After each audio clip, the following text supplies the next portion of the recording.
20대, 30대에서 66만 명이 그냥 놀고 있다라는 뉴스나 기사 많이 보신 적 있으시죠? 이게 무슨 의미냐면 취업이 안 돼서 뭐 기업이 사람을 안 뽑아서 이것도 있긴 한데 이 66만 명은 일할 의사가 없다, 나 그냥 놀 거다라고 말한 숫자만 66만 명이라는 겁니다. 이게 왜 심각한 거냐? 원래 얼마나 되냐? 2019년만 해도 50만 명 수준이었는데 불과 4, 5년 사이에 지금 16만 명이 더 일을 안 하기 시작한 겁니다. 그냥 놀겠다는 거죠. 심지어 이 숫자가 40대, 50대보다 높습니다. 아니 상식적으로 2030이면 한창 일해야 될 나이인데 이 사람들이 왜 일을 안 하고 있는 건지, 심지어 50대 이후 인구보다 일을 안 하는 이유가 뭘까 싶어요. 이런 걸 보면은 이제 어른들은, 기성세대는 이렇게 생각할 수 있습니다. 어린 놈의 자식들이 정신머리가 안 박혀갖고 고생을 안 해봐서 그래요. 배부른 소리 하고 있네. 뭐 놀아? 열심히 일해야지. 이러실 수 있는데 그것도 그분들 입장에선 충분히 그러실 수 있을 것 같아요. 그런데 2030 세대가 도대체 왜 그럴까는 생각해볼 필요가 있죠. 거기다가 66만 명은 어떻게 보면 적극적으로 나 일 안 할 거예요 라고 의사를 표시한 사람들이잖아요. 그렇다면 이들이 느끼는 정서가 일하고 있는 다른 2030에게는 전이가 되지 않을 것이냐? 그건 또 아니라는 거죠. 그래서 어떻게 보면은 2030 세대 전반에 좀 일하지 않으려는 무기력이 커지고 있다라고도 볼 수가 있는 겁니다. 물론 모두가 그렇진 않죠. 열심히 사는 사람들도 많지만 도대체 무슨 일이 있길래 왜 2030에서 이런 현상이 일어나고 있는 걸까요? 출근길 북토크, 오늘 영상에선 제가 생각하는 2030이 겪는 무기력의 원인과 책에서 찾은 그에 대한 해결책에 대해서 조금 이야기해 보도록 하겠습니다. 많은 사람들이 부동산 집값 상승을 2030이 겪는 무기력의 원인 중 하나로 뽑습니다. 그것도 상당히 일리가 있는 것 같아요. 2021년부터 집값이 급격하게 올랐고 최근에 좀 빠지기는 했습니다만 여전히 사회 초년생이 보기에는 집은 너무 비싼 물건이 되어버렸죠. 열심히 일해도 내가 뭐 몇십 년 일해도 집 하나 살까 말까 해. 그러니 야, 이거 열심히 한다고 달라지는 게 있나? 내가 그렇다면 굳이 꼭 일을 열심히 해야 되나? 이런 생각을 하게 된다는 거죠. 그런데 이런 말을 들으면 또 기성세대들은 이렇게 생각할 수 있습니다. 야, 집값은 원래 비싼 거야. 내 때도 그랬어. 그 말도 맞습니다. 어른들 세대에서도 집은 여전히 비싼 거였고 집은 항상 사기 힘든 게 맞았어요. 그런데 그 집을 못 산다라는 것을 받아들이는 무게가 세대에 따라 조금 다를 수가 있습니다. 지금 2030 세대들은 뭐 90년대생 혹은 2000년대생들이잖아요. 이 세대들은 어릴 때부터 아파트에 살았어요. 태어났을 때 혹은 초등학생 때부터는 그냥 대부분의 집들이 아파트가 됐기 때문에 아파트에 산다라는 게 그렇게 드물지 않은 일이었습니다. 우리 집이 뭐 특별히 잘 살지 않아도 그냥 평범한 집이면 아파트에 산다, 이게 당연한 거였단 말이죠. 그런데 막상 내가 어른이 돼서 집을 사고 해보려고 하니 이게 너무 충격적인 거예요. 안 돼. 당연하게 여겼던 거를 잃어버린 겁니다. 그러니 상실감이 기성세대가 겪는 것보다 좀 더 크게 느껴질 수가 있겠죠.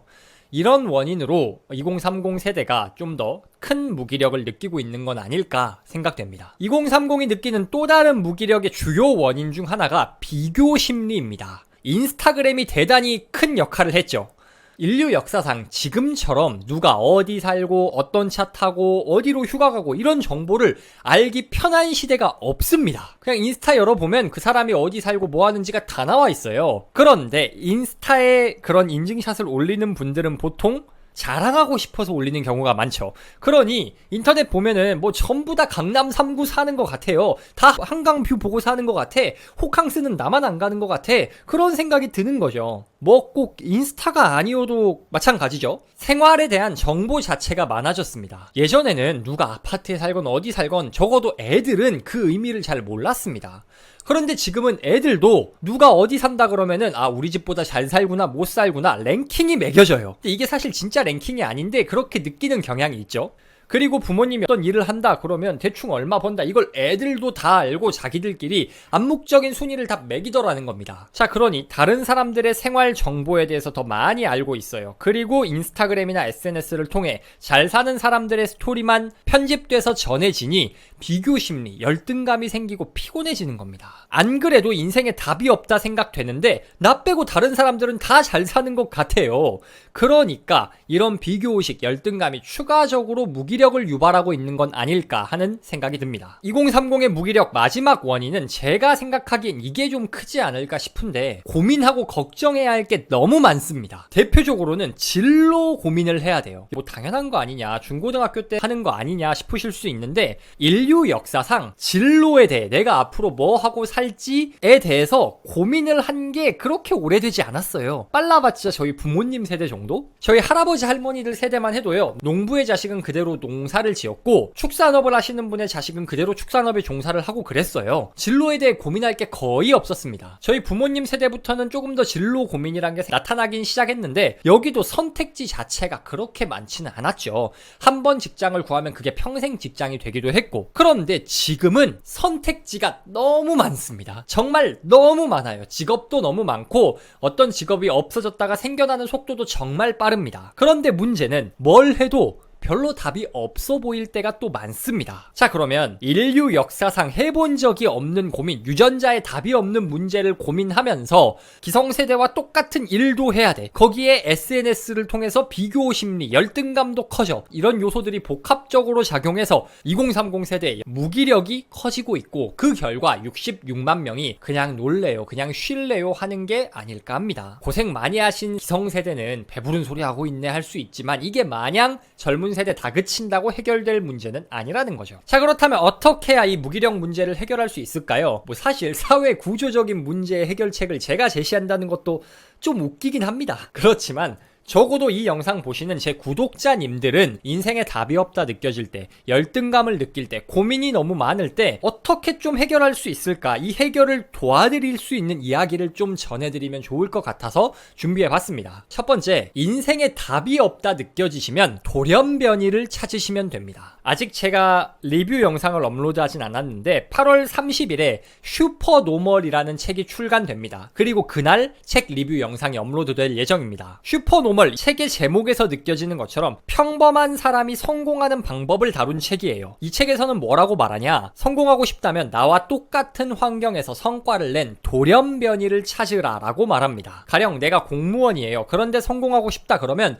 공무원이었는데 부자 된 사람을 찾으라는 겁니다. 자영업자인데 부자가 되고 싶다 그러면 자영업을 잘 키워서 프랜차이즈화까지 시킨 그런 성공하신 분들의 이야기를, 돌연변이를 찾으라는 겁니다. 물론 돌연변이가 그렇게 많지도 않은데요, 또 그렇게 적지도 않습니다. 제가 원래 공무원 출신이거든요. 그래서 그런지 누가 공무원이었는데 성공했다 이런 이야기를 좀 찾아보기도 했고 많이 접했어요. 그런데 생각보다 정말 많습니다. 뭐 투자로 부자 되신 분, 사업으로 부자 되신 분 엄청 많아요. 그럼 그 사람들을 찾아서 뭐 하냐, 그건 좀 이따 말씀드릴 건데, 사실 돌연변이를 발견하는 것 자체만으로도 의미가 있습니다. 왜냐?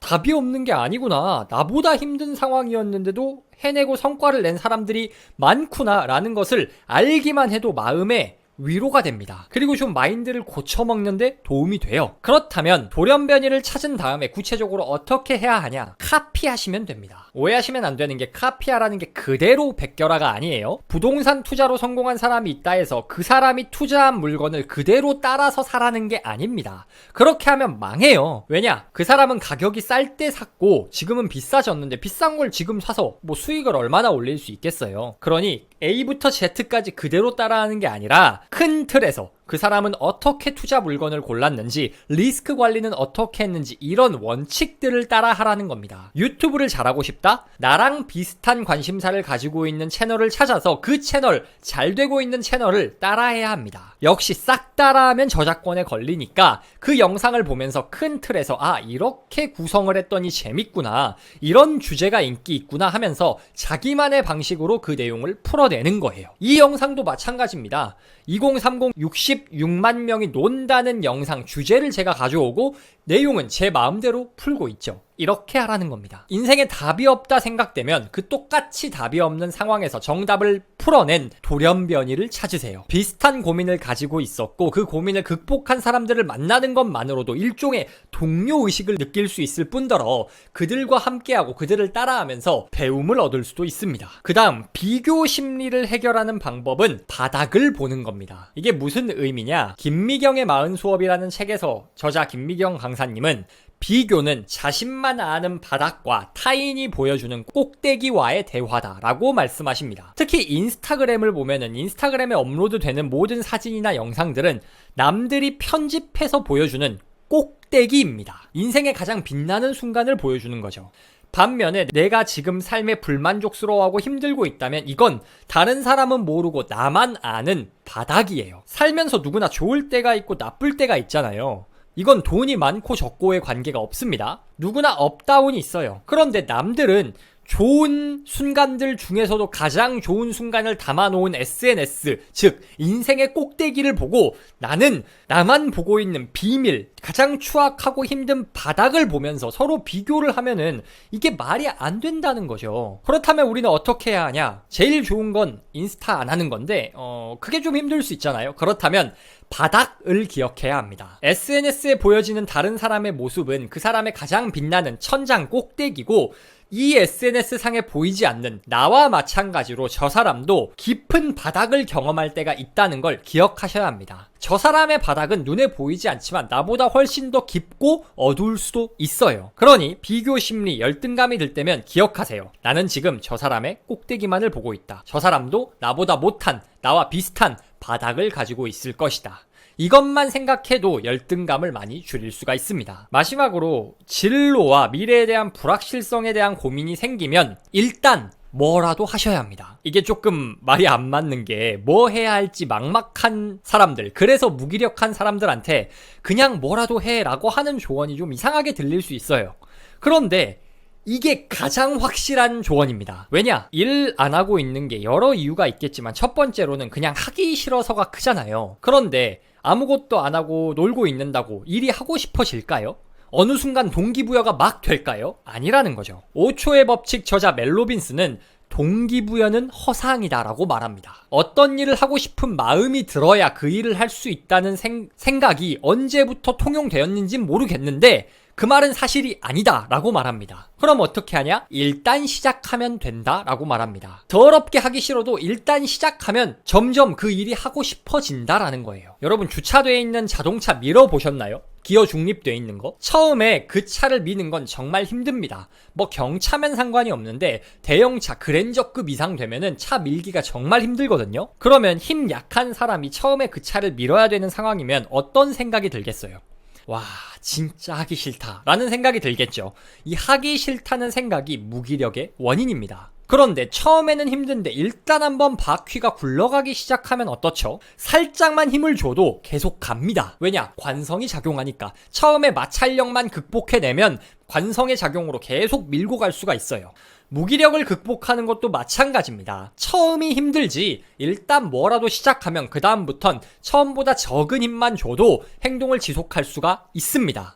즉, 일을 하기 싫더라도 일단 뭐라도 무슨 일이라도 하면 점점 일이 하고 싶어진다라는 겁니다. 점점 일이 쉬워진다라는 거죠. 근데 이러면 2030에서 일 안 하고 계신 분들이 이렇게 생각하실 수 있어요.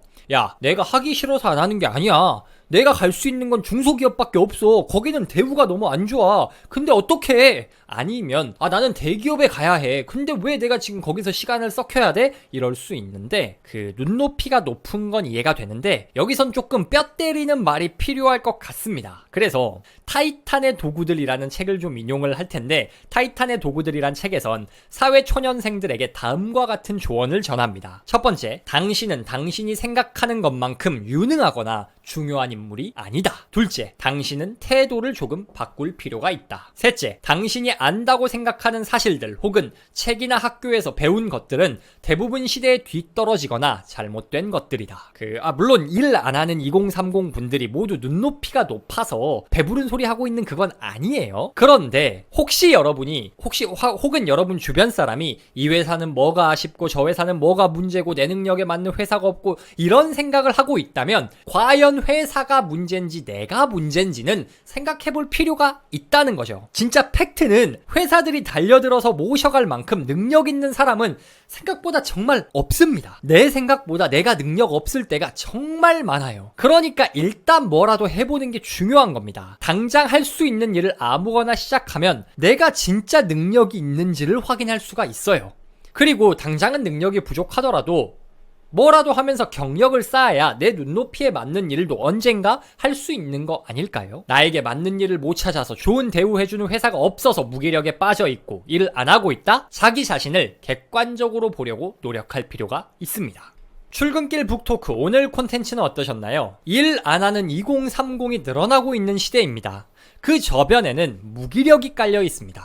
열심히 해도 답이 없다는 생각, 비교, 열등감, 거기에 미래에 대한 고민까지 어우러진 결과 무기력이 만연해 있고 66만 명이 아무것도 안 하고 있는 상황에 이르렀죠. 꼭 2030이 아니더라도 우리 모두 이런 감정에 사로잡힐 때가 많습니다. 그럴 때 기억하세요. 똑같은 상황에서도 인생을 바꾼 돌연변이들이 존재합니다. 그들을 관찰하고 그들이 할 수 있었다면 우리도 할 수 있다라고 생각하는 게 첫 번째 무기력을 극복할 수 있는 방법입니다. SNS에 비춰지는 사람들의 모습은 편집된 꼭대기라는 걸 기억하세요. 세상 걱정 없이 잘 살고 있는 것 같은 저 사람들의 바닥은 사실 나보다 더 깊고 어두울 수도 있다는 걸 기억하세요. 미래가 고민된다? 뭐라도 하세요. 하고 싶은 마음이 들고 만족스러운 일이 있어서 그 일을 열심히 하는 게 아닙니다. 일단 뭐라도 열심히 하니까 정말로 그 일이 재밌어지고 하고 싶어지는 겁니다. 오늘 하루도 북토크와 함께 한 걸음 더 성장하신 여러분을 진심으로 응원합니다. 영상이 유익하셨다면 구독, 좋아요, 알람 설정, 댓글까지 부탁드리도록 하겠습니다. 그럼 행복한 하루 되세요.